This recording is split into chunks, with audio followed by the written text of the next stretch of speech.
the best way out is through. Running 100 miles seems impossible, and maybe even kind of crazy. And it is, but we believe in big crazy dreams. That's why we ran 100 miles. It was such a life-changing experience for us, we decided to devote this podcast to preparing and inspiring you to run your first ultra race. Are you ready to feel the highest highs and the lowest lows? Are you ready to do what you once thought was impossible? Are you ready for your trail to 100? Thank you for joining us here on Trail to 100, the podcast made to help you finish your first 100-mile race. My name is Jacob Bateman, and join along with me today is my brother, Billy Bateman. He's my oldest brother. I'm the youngest of four. He's the oldest of four. So always looked up to him growing up, and me and him were able to have a special experience where he had set the goal to run/hike a marathon on his favorite mountain. And he wanted to be in shape for the upcoming hunting season. And so I said, all right, man, let's do it. And so I was able to have that experience with him. It took us over 12 hours to finish a marathon. That's right, guys. It was slow moving, but it was in tough terrain. And the last 14 miles were actually on a trail that didn't exist, where the only way we were able to get off this mountain was due to GPS maps downloaded on our phones. And so that literally let us off, because without that, we were just bushwhacking through a mountain. It was a crazy situation. It was a tough situation, but my brother was able to put down his head and push through it. And I was thoroughly impressed with how he handled that day out on the mountain. And there was a lot of experiences to be learned that can help ultra runners, especially from a first timer's view. And so I thought we had to bring him on the podcast. So I'm excited for you guys to listen to this experience as me and my brother, Billy Bateman, talk about our marathon on Boulder Mountain. First time I'm excited to bring on Blood of Mine. I've had my parents on the show, but Billy, my oldest brother, thank you for joining us here on the podcast today. Dude, I'm honored to be here on the Trail to 100. Awesome. You've been with us from the beginning, listening to our pods. You were there when we ran our first 100. You and your wife, you were there for me when I ran the Ute 100. So you've seen a lot. You've seen what we've gone through. You've heard what we've gone through. But now I'm excited to talk about your experience that you've had with kind of your first, I'll call it an ultra-like experience. It felt like an ultra to me out there anyways. But anyways, Billy, first off, what inspired you to decide? Because I know you from way back when, right? and you've never been that big into running. I know you played soccer in high school. I know you go to the gym quite a bit, but I've never really heard you just going out and running much. So what inspired you to decide that you wanted to do a race or have an experience like this? So a few things. Well, one, like I saw you starting to do these ultras a few years ago. At first I was like, I thought you were a little bit crazy, but I really respected it, because I was like, that's tough, like I've never done anything like that. Like, before I started a business, I was like dedicated to the gym, like 5 a.m. I would lift for like 2 hours a day. But to be honest, like, I hated the cardio at the end. Like, more often than not, I'd be like, treadmill, Stairmaster for 20 minutes. I got to make it to the office. Where I never minded pushing weight around though. Yeah. So I thought you were a little bit crazy, but I also was like, that's awesome. So for me, like, to start this, it even goes back, I would say, to when, you did your first 100 and we helped you out because that was all self-supported. And I thought that was pretty cool. Last year when you did, or maybe it was the year before, when you did the Ute 100, Chelsea and I came and I did just a little it was like a 6 or 7 mile stretch with you on the second half. And I mean, it was more of a hike through the dark, that we were doing there. that was probably the most I could do at the time, but they got me thinking. I was like, well, maybe I could do something like this just a little bit, but I didn't do anything about it. And then a few months later, we went on, I had a mule deer tag for up in Idaho, or just a regular deer tag. And it was a tough hunt. You went with me for the week. I think it was the second or the third day we spotted a like huge buck, but it was like straight up the mountain, you Yeah. know, straight up the mountain. I don't remember exactly how far up the mountain we went. I'm thinking like we were probably like I think in the buck was probably about over 2,000 feet up the mountain, Yeah, probably in that like 25, 2 to 3,000, maybe even yeah, potentially 3,000 feet. It was a steep climb because we went, I want to say we were at least 1,500 feet up the mountain. What we went just straight up, no trail. We were yeah, just bushwhacking up. yeah, yeah. And like it wasn't awful, but man, and then like I'm the one with the tag, so I got to be carrying the rifle and get up there to make the shot. And like by the time we got up there, the buck was gone. There were still some does, and you were definitely like waiting for me a lot. I was pretty I, embarrassed about. I I was was pretty embarrassed. antsy, Bill. I wanted that buck. I wanted that Yeah, buck. And I'm like, come on, Bill. We got to get up there.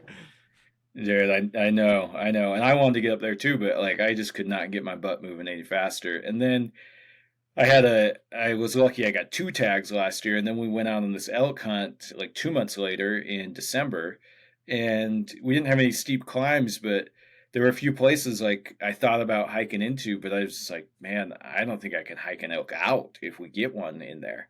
And so I ended up I filled the deer tag with we found another buck and then did not fill the elk tag. And when I was coming back from and during the elk hunt I'd been listening to the book, dang, it's not Born to Run. It was The Running Man.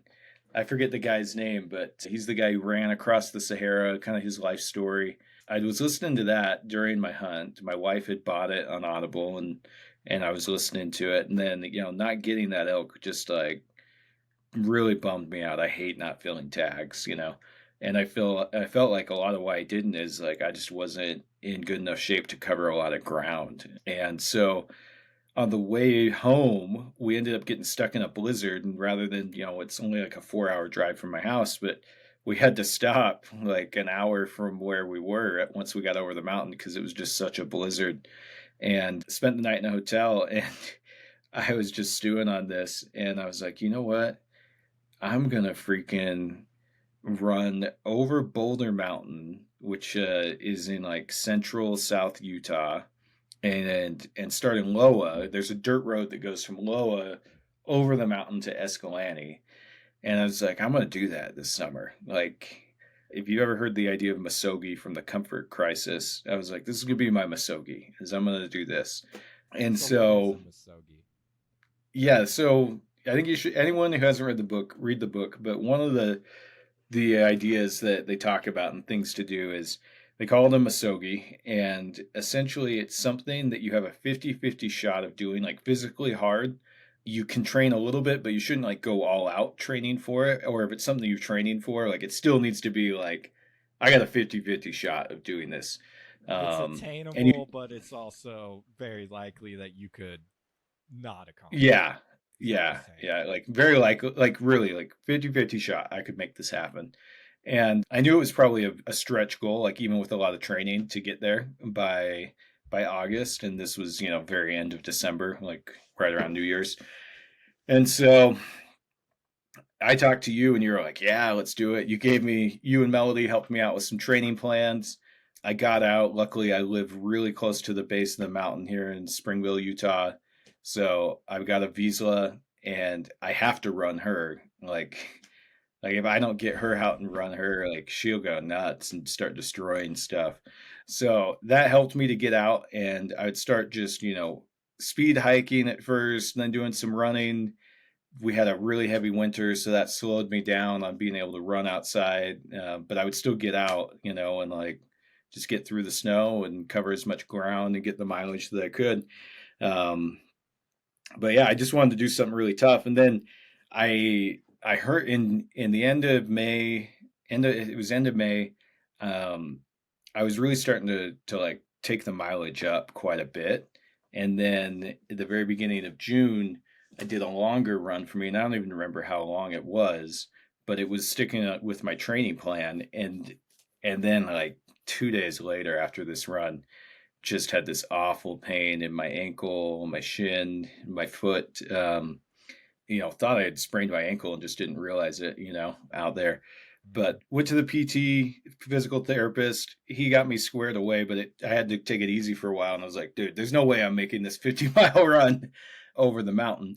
So what we did is we readjusted. I talked to you. I was like, well, let's still do something up on Boulder Mountain. Cause like to both of us, like it's a pretty special place. Like our grandpa used to run cattle down that way. They still have a place down there. Whenever I put in for tags here in Utah, like if I can, even if it means I'm gonna wait longer, like I want to go hunt Boulder, just because that's where I love being down there. So we put together an alternate race for just the two of us, is what we ended up doing, and then Hash Brown, my dog, came with us, and my wife did support, just meeting us two different places, and then at the end. But it ended up, we thought it would be somewhere between like 23 and maybe 26 miles because we hadn't done some of the trails.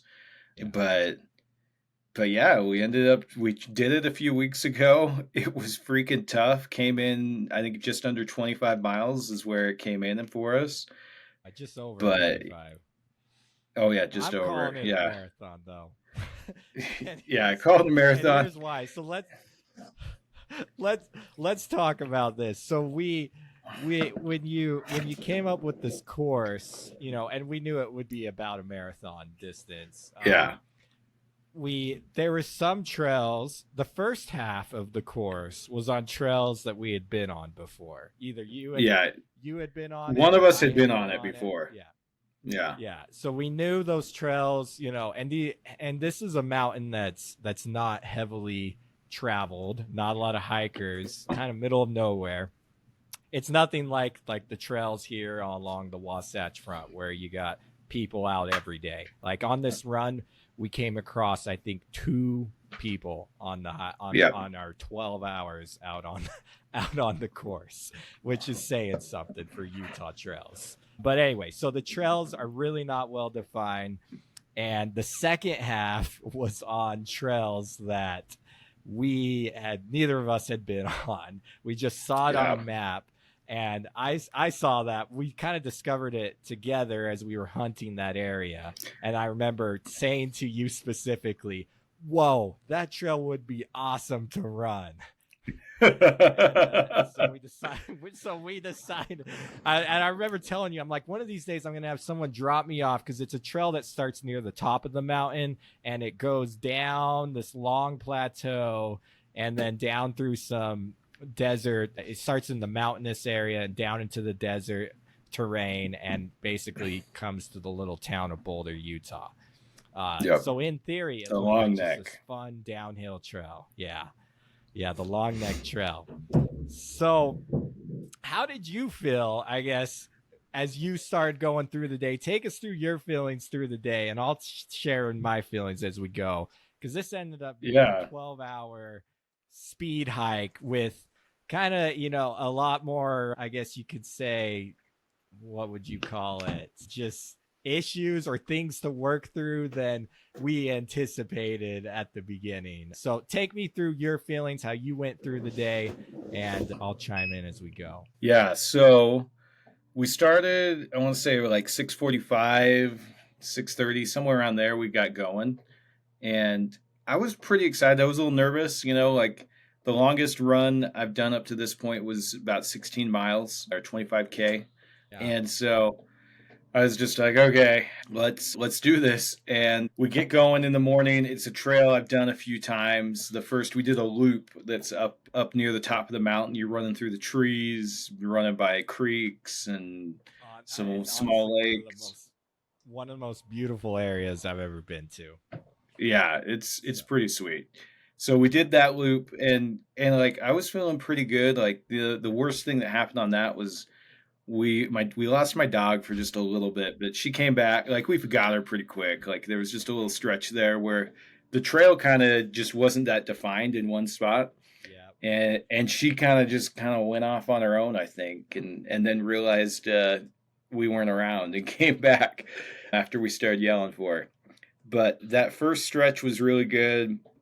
We met Chelsea kind of back where we started. Like the first one was just like a loop, and that was really good. Like I was feeling good. The worst part of that was it rained on us for about an hour. It rained pretty good, not awful, but I had to change my socks and shoes at the end of that. We did the next stretch, which I think was about and that was about 7 miles. The first stretch, a little over 7, and then the next stretch was a little over 5.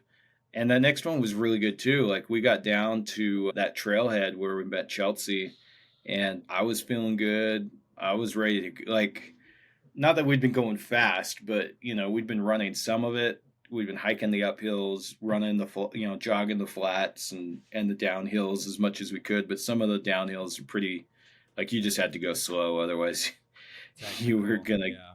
yeah, it was kind of technical. And then we started down that long neck trail, and I was pretty stoked. I was like, I'd set this goal because I'm like, I got to give myself more deadlines. Because in my mind, I was like, I'm gonna freaking finish this. Like, I know I'm not the fastest at like anything in life, but I know I can just like put one foot in front of the other, and as long as I don't get hurt, I'm gonna finish this. And so we were feeling really good. We'd made really good time. I thought we'd made good time. I don't remember, where we were when we started down this long neck trail, but we started heading down the trail, and the first mile it was pretty defined, and then all of a sudden, like we went and did this check to just be like, hey, which way do we go? And we realized we're like way off the trail, like a little over a mile in. And so we had to figure out how to get back to the trail, which wasn't too bad at first. But then when we get to that trail, it was pretty good. And I'm like, how did we miss this? Because that trail, when we got back to it, was still good. I was like, we must have just missed a Yeah. turn, I mean, it was And good, but it still had lots of weed overgrowth on it. So yeah, you yeah, could tell it was not traveled a lot. no, like I think we're the first people to do that this year, easy. Maybe in the last 3 or 4 years, or even 5 years. I don't think anyone's gone Yeah. start to finish, and it's marked as a mountain biking trail. I don't know how in God's green earth anyone gets a mountain bike, having done the whole thing from the top down to the bottom. How you do Oh that? no, I don't know. you don't. So this is the kind of trail we started dealing with. It would start to disappear at this point, right? Yeah, like straight up no trail, because it turns into like, you go from like mountain timber, forest down into the desert and then into like slick rock when you end it. It turned into like we were just like, how are we staying on the trail? So we both have Onyx that we use for hunting a lot. You just were like, hey, I'm just going to use Onyx. I turned my phone off because we hadn't brought an extra battery, which was kind of dumb for us. But I was like, And my battery was good. I was at like 90% because we hadn't had to use it the first yeah, half of this run. And and I so had my phone. I didn't even charge it fully. For some reason, my phone didn't charge the night before. So I told you when we started having to use our phones, I'm like, Bill, my phone's not going to make it. So yeah, that started to add to my stress as I realized that we were starting to really slow down because here we are in technical terrain. And yeah, we don't even know if we're on any trails. It's basically bushwhacking at this point. yeah. And then so I was just like, we have to have a GPS map if we're gonna make it off this mountain. Oh, for sure, for sure. So you just had your phone until it died, and you were just like every minute looking down at Onyx to see like, is our little dot on the trail?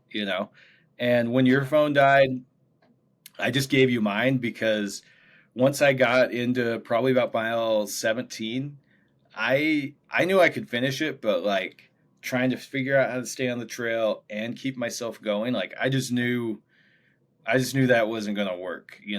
And so like once your phone died, I don't even remember what mile in, but I just gave you mine. I was like, here, I was like, so much for listening to some music or an audiobook to try and help get through this. Like, I'm just here with my thoughts, Hash Brown and Jacob.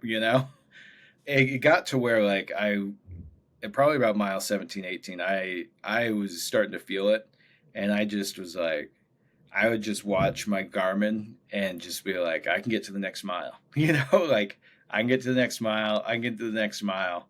We can do this. We go get down, even to where I thought like we were so close to town. We're going along this bench, and I'm like, oh, we just drop off this bench like right into town. And then when we get to the end of this bench, it's like, oh shit, we still have like a bunch to go through, and it's like the slick rock at this point. Well, yeah, when we came to that bench, because I was in that same mindset as you. I'm like, okay, we just got to get to the end because it's this long plateau that we were on. It's called Long Neck because it's right next to another plateau called Short Neck. And we get to the end, and yeah, we just see all these huge, giant, slick rocks below, and we have to descend into those. And it's not just like a flat walk out of there; it's little canyons that the slick rocks. Yeah, it's just you're gonna have to somehow navigate through some stream beds, and you see town way off in the distance. And yeah, like town's not a mile away. Town was like another 4 miles away. Yeah, it was 4 to 5 miles, I think. Yeah, and I don't remember the mile marker there. It was around 20, maybe a little past 20, but I just remember like I had been talking to my dad like a couple weeks before about a few things I was struggling with, and he reminded me of this saying that he told me growing up, but I just forgot. Like you don't live at home for 20 years and you forget all these great things your parents teach you. But he'd been like, hey, the best way out is through, because like on the just tangent, like other things I've been like, well, do I just not do this or what, figure out something else.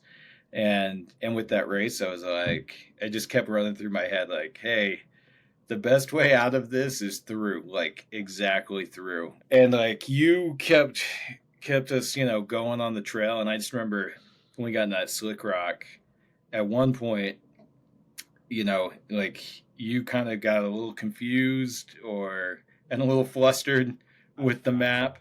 Yeah. And I just like, I was like, dude, let's sit down. And I was just like, dude, I've done enough hikes out through that desert and the Escalante and all that to know the best way is always exactly on that trail. Just stay on that trail. Cause I've seen a few things on the map where I'm like, whoop, shortcut, and it's ended up turning what would have been like 2 miles to be done into 7 or 8 miles. Cause you're going to go down the 2 miles. You're going to have to end up coming back. Cause there's a reason trail don't go that way. And then go back where you should have gone anyway. And you just like stuck to it. And it was just like, okay, like I was just putting one foot in front of the other. Like we finished. When we finished, I was so excited. But like my goal had been, there's a hamburger place in town. There's like 2 restaurants in town. And they have really good hamburgers at Burtrell Grill. And I was like, I'm going to be done before 6. So we can go sit down. I'm going to have a hot hamburger.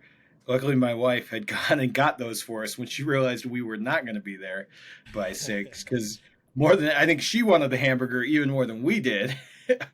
And she had them waiting for us. That's what I was trying to use to push me, is that, okay, I'm going to be done so I can go and sit down. And then once we realized I couldn't, I was just like, okay, well, I just got to get done, like I just got to get done. I'm in this. And the best way out is just through. So just put one foot in front of the other. And I think I came in a little shorter than you on the mileage, because sometimes you'd have to wander around to figure out where the trail was. And I would just hang back and be like, okay, I'm cutting through this way because Jacob went that way and then came back, Yeah, it was crazy, Bill. And like, as we talk about it, like, I know technically that doesn't cut the ultra distance, but yeah, I'm not claiming to be an ultra runner, even though I have this hat. I only did the 10K. So I could get the hat. Well, it felt like an ultra. I remember telling you afterwards, because like here's from my perspective, as we're headed down this trail with no trail, and the trail disappears, and we're just in this middle of nowhere desert, really rough terrain. I'm starting to feel some anxiety and just some stress because I've had quite a few experiences like this actually through my trail running days now, and this is just something that's going to happen when you go down trails that you've never been down before. And so like I'm just holding my breath that this trail, like there's actually a way off the plateau. I remember thinking that so much, like I hope this trail actually gets us off this plateau, because that would be the worst thing had we gone 8 miles down this stretch and then have to turn around and head back up the mountain. I felt stressed for your dog, but this is just who I am. I have anxiety. I remember at Hash Brown, we had hit her there, and I'm like, oh, I hope she can handle everything, but she did amazing. She Dude, always she's found tough. water. Yeah, she always found water when she needed it, which was a blessing from God as well, I think, because we were starting to run low on water because this was taking us longer than expected. She found little puddles here and there, and that dog had no quit in her. The only time she laid down was when we took a break, and if we were going, she was going right there with us, which was impressive. I was worried for you too, and because I knew like going that distance for the first time, especially in that kind of terrain, is rough. And I knew what kind of state your body was entering into, just feeling exhausted and tired in your mind. And so I was just like, we have to get off this mountain. We have to get off this mountain, because it's the kind of terrain where if you roll an ankle, there's nobody coming to save you. You couldn't even get an ATV into most of the places that we Yeah. were at. So literally the only way off that mountain was either you walk out or you get life flighted out. Like, and I recognized that as we were going, and I was just trying to keep us moving and get out of there as quickly as possible, because the last thing I wanted to do was get stuck up there. But man, Yeah. anyway, so what were your takeaways? What did it feel like to finish? What was the finish like? And then tell me your takeaways after that. The finish was relief. If I'm honest, I was just like, I'm done.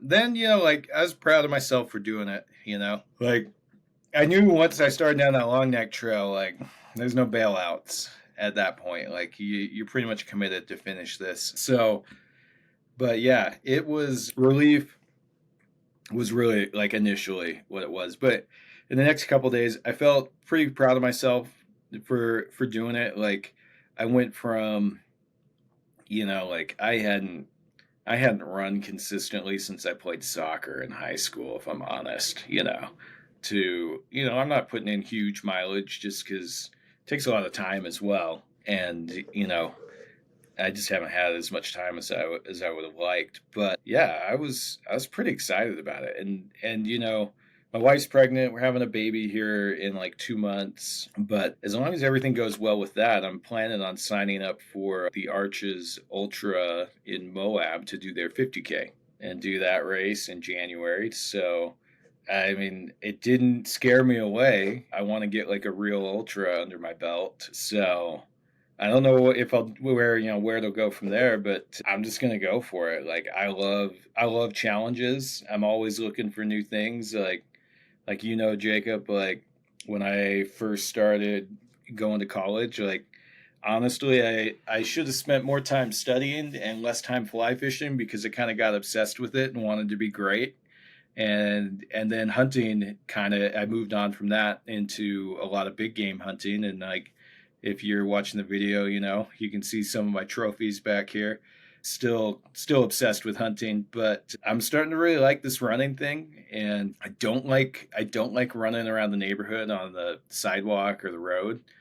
It doesn't excite me, but I love being able to go and do trails and be out there, because you never know what you're going to see. Like we had a heavy winter and I was out there every morning, and like we had so many elk just like right above the neighborhood that I live in, and deer coming in, and it was awesome to be out there every morning and see them. And we saw a cougar and coyotes, So yeah.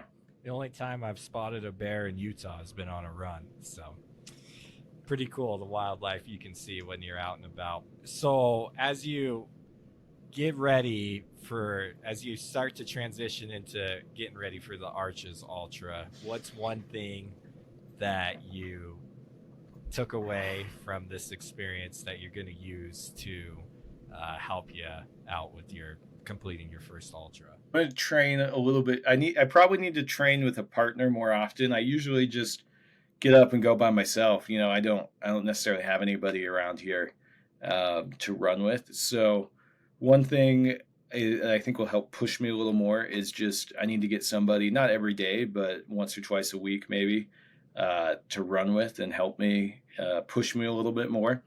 My dog's so freaking fast and can run forever that like it's almost demoralizing, because you're like, yeah, I'm never going to keep up with you. um, if you want a dog to run with you and push you to run, get a Vizsla. So train with a partner a little bit more, and then just show up and like honestly, like to me, I'm not going for like record times. Like, would I like to be a little faster? Yes, I'm going to work on that. But at the moment, like my goals when I show up for a race or a run is I'm going to cross the finish line and I'm going to do it before the cutoff. And so like, dude, that's it. Like just show up. Finishing is like matters more than finishing first. It depending on where you are, like if you're really competitive, yeah, like be pushing yourself. But I know like in December where I started, I was I mean, I'm still a little overweight if I'm honest with myself from where I want to be. But dude, I was a fat ass. So I'm down about 15 and want to get another 15 before the end of the year. Now this little Shasta here is not going to help me with that, but you got to enjoy something in life. So just show up and get started and go and like really just set your own goals, like something that'll push you. I told you, in the end of December, I decided I was going to do something. I signed up for the Arches Ultra, but like I only did it's like a 9 or 10K race in January. And then in April, I did a 25K, which I barely finished under the cutoff, like 15 or 20 minutes before the cutoff. But I finished, so I was proud of myself there. But yeah, like just show up, push yourself, and like you can probably do like David Goggins. I love Goggins. I know you really love Goggins, Jacob. But I think he's right when he has this thing that he says, like our mind tells us you're done when you've done about 40% of what you can do. And I don't know if that's science or not, but there's some truth to it for sure. And like you can do more than you think you can. Just show up and keep going. Like a lot of great things were done by people who were tired or sick and worn out, So just keep pushing yourself. Yeah. So do you feel ready for the hunting season now? Yeah, I feel pretty good actually. I know the area where I'm going to hunt this year, and it's a lot of like rolling high desert plains is what I would call it in like southwest Idaho. I'm feeling good. Like now I'm changing my training a little bit to where some days I'm going out and just doing a jog, a couple miles with my dog, but now 2 or 3 days a week I'm throwing on my pack and just walking with the pack ready to go so that when I throw it on here middle of next month, my body's not brand new to carrying the pack around. Well, I'm excited to see what big buck you get in Idaho this fall. But Bill, thanks a ton for coming on. Before we leave, I just got to throw in that I told Melody this like right after our experience, I was just super impressed with how you put your head down in that stressful situation of being on this middle of nowhere mountain 20 miles in, wondering how much longer this trail is actually going to go, or how much more bushwhacking are we going to have to do before we get out of here. And you just put your head down. You didn't complain. You just kept moving forward. I kept pointing, this is the way. You just said, okay, let's go. It impressed me a lot, because that for going that distance for your first time in that rough of terrain, like that was impressive. So It was good experience. It was good brother bonding time, a day that I will never forget being out there on Boulder Mountain. Yeah, me too, man. Thank you, Bill, for joining us here on the podcast. We'll have to have you back on again after you complete your first ultra. Thanks for joining us, and congrats on finishing, I'll call it, your first marathon. Okay, man. I appreciate it.